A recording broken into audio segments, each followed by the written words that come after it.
نحمده ونصلي على رسوله الكريم أما بعد فأعوذ بالله من الشیطان الرجیم بسم اللہ الرحمن الرحیم۔ رمضان المبارک کا مہینہ بہت زیادہ بابرکت اور فضیلت والا مہینہ ہے۔ اللہ کے کرم کا اندازہ اسی بات سے لگائیے کہ ایک نفل کا ثواب اللہ فرض کے برابر اس مہینے میں ادا فرماتا ہے اور ایک فرض کا ثواب اللہ 70 فرائض کے برابر اس مہینے میں عطا فرما رہا ہے۔ تو سوچئے اللہ کی عطا کہاں پہنچی ہوئی ہے، رحمتیں کہاں پہنچی ہوئی ہیں۔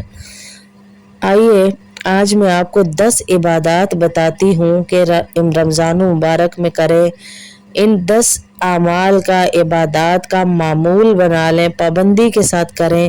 یہ وہ عبادات ہے جو نبی کریم صلی اللہ علیہ وسلم کیا کرتے تھے، احادیث سے ثابت ہے۔ کچھ نمازیں ہیں نوافل کی اور کچھ ذکر و اذکار ہیں۔ آپ ان عبادات کا معمول بنا لیتے ہیں، اگر پابندی کرتے ہیں تو انشاءاللہ عز و جل آپ رمضان کی تمام برکتیں رحمتیں حاصل کرنے میں کامیاب ہو جائیں گے۔ نمبر 1، تہجد کی نماز رمضان مبارک میں مس نہ کیجیے۔ دیکھیں ہم نے سحری میں تو اٹھنا ہی ہے نا، سحری میں اٹھنا ہی ہے ہم نے، تو 2 رکعت جلدی سے اس سے پہلے سارے تہجد کے پڑھ لیں۔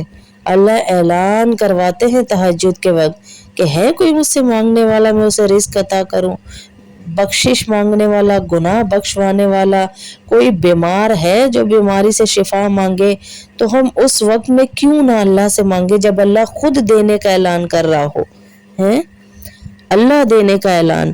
اور فرض نمازوں کے بعد سب سے اہم ترین اور افضل نماز تہجد کی نماز ہے۔ تہجد کے وقت اللہ رب العالمین کے سامنے رونا اللہ کو بہت پسند ہے، اللہ سے مانگنا اللہ کو بہت زیادہ پسند ہے۔ آپ سحری میں اٹھیں تو سب سے پہلا کام آپ تہجد کا کام کریں، تہجد ادا کریں۔ پورا رمضان ہماری مس نہیں ہونی چاہیے، پابندی کے ساتھ تہجد کی نماز ادا کریں۔ بالکل آسان طریقہ ہے، 2 رکعت پڑھیں، 2 پڑھیں، 4 پڑھیں، 6 پڑھیں، 8 پڑھیں، 10 پڑھیں، 12 پڑھیں، 2 رکعت کر کے پڑھیں اور تہجد کی نیت کر کے پڑھیں نوافل کی۔ تو جتنا آپ سوچتی ہیں نا کہ جلدی میرا معاملہ حل ہو، تو تہجد کو اپنی زندگی میں شامل کر لیجئے،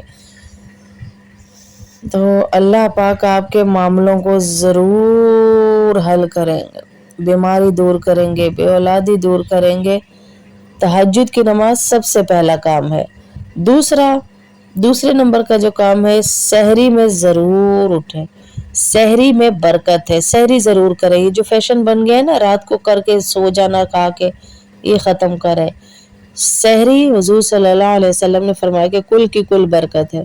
بہت سے لوگ کہتے ہیں ہمارا دل نہیں کرتا کھانے کو، سحری اچھی نہیں لگتی۔ آپ کو کون کہہ رہا ہے کہ آپ 10-12 ڈشیں کھائیں یا پراٹھے کھائیں؟ بے شک ایک گھونٹ پانی ہی پی لے سحری کی نیت سے، کھجور ہی کھا لے، لسی کا گھونٹ پی لے، نیت کریں گے تو سحری کی برکت رہے گی پورا دن آپ کے جسم پہ۔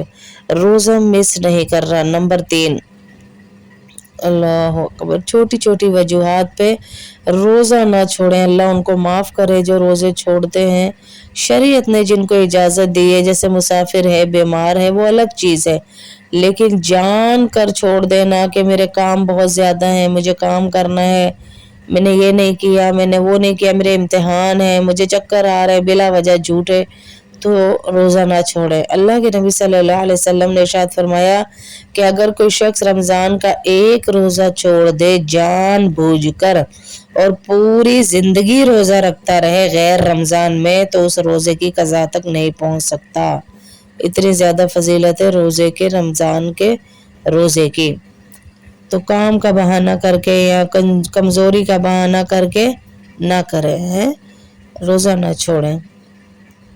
اللہ پاک ہم سب کو عمل کی توفیق دے۔ اور تیسری بات یہ ہے کہ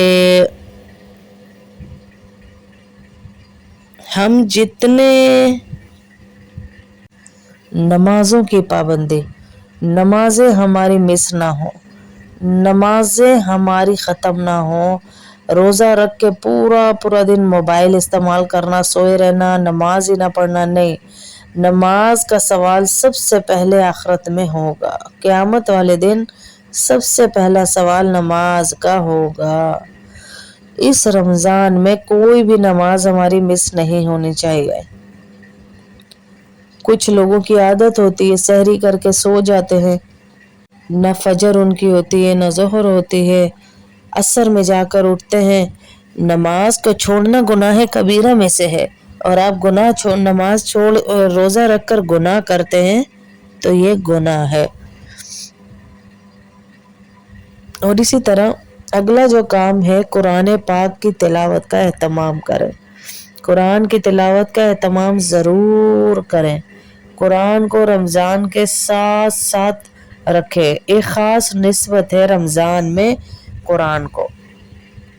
نبی کریم صلی اللہ علیہ وسلم جبرائیل امین کے ساتھ قرآن کا دور فرمایا کرتے تھے، تو رمضان میں ہمیں قرآن کی تلاوت ضرور کرنی چاہیے۔ قرآن کی تلاوت کرو، ایک ایک لفظ پہ ہمیں ڈھیروں اجر ملے گا، اور اللہ کے نبی صلی اللہ علیہ وسلم نے فرمایا کہ قرآن قیامت کے دن اپنے پڑھنے والے کی شفاعت کرے گا۔ سپیڈ سے نہیں پڑھنا، لفظوں کو نہیں چبانا، لیکن اچھے الفاظ میں قرآن پڑھنا ہے انشاءاللہ۔ دوسرے، اپنے ہاتھ کو کھلا رکھیے، اپنے ہاتھ کو رمضان میں کھلا رکھیں۔ افطاری کے وقت ضیاع نہیں کرنا، افطاری کر رہے، افطاری کے وقت کھلا ہاتھ رکھ کر اللہ کی راہ میں دے، بچوں پہ لگائیں، شوہر پہ لگائیں، خود پہ لگائیں، لیکن ہاتھ کھلا رکھے، باہر کسی کو بانٹنے میں دینے میں کھلا ہاتھ رکھے تو اللہ رب العزت انشاءاللہ آپ کو زیادہ دے گا۔ اور جتنی توبہ استغفار کر سکیں، توبہ استغفار کا بہت زیادہ اہتمام کریں۔ یہ نہیں کہ میں نے کون سا کوئی گناہ کیا جو میں توبہ کروں، ہمیں پتہ ہی نہیں ہم نے کون کون سے گناہ کیے۔ اللہ کے نبی صلی اللہ علیہ وسلم 70 سے 100 دفعہ استغفار کرتے تھے۔ یہ کام رمضان میں جتنے بتائے جا رہے ہیں یہ کرتے رہنا ہے ہم نے۔ استغفار کی کثرت کرنی ہے انشاءاللہ، درود پاک کی کثرت کرنی ہے، استغفار کی کثرت کرنی ہے، اور صدقہ خیرات کا اہتمام، صدقہ کھلا دے، بہت زیادہ صدقہ دے، جتنا صدقہ دے سکتے ہیں اتنا صدقہ دے،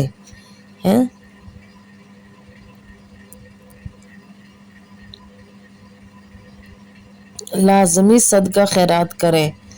اور دوسرا یہ